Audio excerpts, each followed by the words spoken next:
I was in a lot of trouble at one point. Had a divorce, had some problems. And I was in this little house that I had.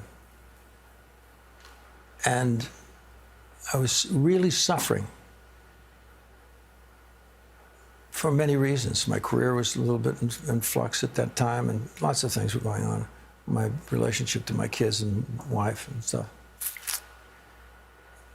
And I was on the floor. I found myself on the floor saying, "It's so difficult.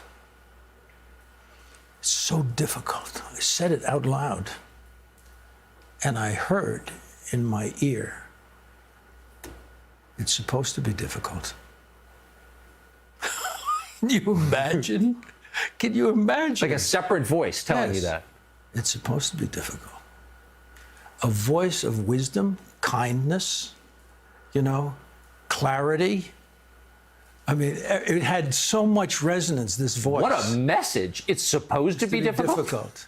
Can you imagine? I mean, this is it. And I will, boom, what? And I got up, and I can tell you, Tucker, that moment in time, at that time I knew, I said, what it meant was, I'm not alone. Yes. Everything is known. Everything is known. I am known. That's what it meant to me. Whoa. This is... Did you expect it? Were you calling out for God? What? Do you expect it? No, but not be out. Now I have to proceed with my life, right? But I felt tremendous energy. It's somebody's rooting for me. It's like, don't give up. It's like, there's a purpose here. You've got some ways. You got a ways to go, son. You know what I'm saying? Whatever you might imagine it meant. Do you see? And I felt great. Whew. And so the next morning, and I'm not a person who really prays with the idea that anybody's listening up to that moment. Now I know we're covered, man. Everything we think, everything we say, everything. You're known. Like they say that God knows every bird that falls. Yes. This is us too, kids. We all are known.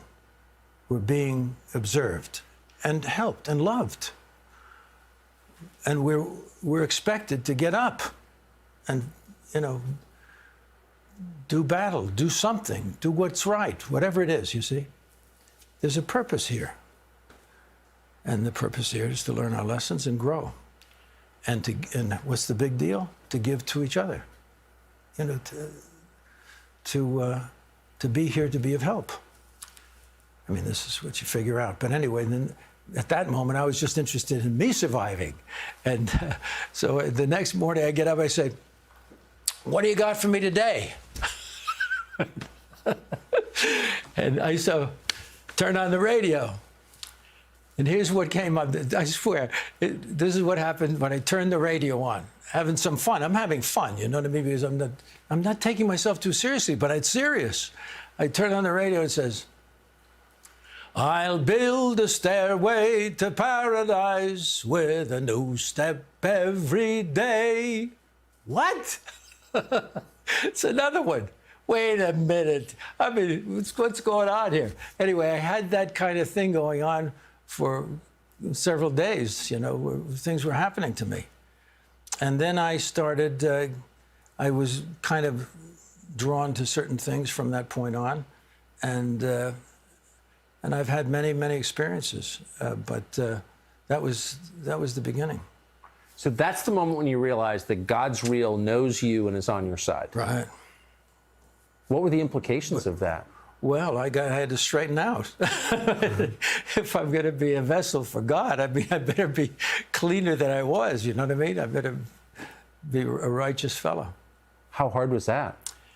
Well, I've always had good examples in my life. My dad, as I said, was a very righteous man, my mother, and And I've had many good people in my life. So I just got off track a little bit, and I realized it at that time. And so I've worked since then to be a better fellow. What did it do for your joy levels, for the way you feel every day? That's interesting. You know, I said just a couple of days ago, I was asked about something, and I said that I have fear of the Lord. You know, they say have fear of the Lord. Yeah. I got it. I am really afraid. I'm afraid of offending God, right? Because God is everything. God is love. God is, you know, all these beautiful things, beauty, everything. And I'm going to, how can I live up to that? I need a lot of help. But I think that's the fear of the Lord. It keeps you on the track. You know what I'm saying? It's not a fear of frightened of getting, you know, attacked by anything. It's a fear of offending, fear of not living up to, Yes. a fear of doing the wrong thing, you know, of making a terrible mistake. So all of that, you know. But I've been a happier fella. I'm a much happier. I mean, I'm a I may not look like it right now. I don't know what I look like, but I'm a happy fella.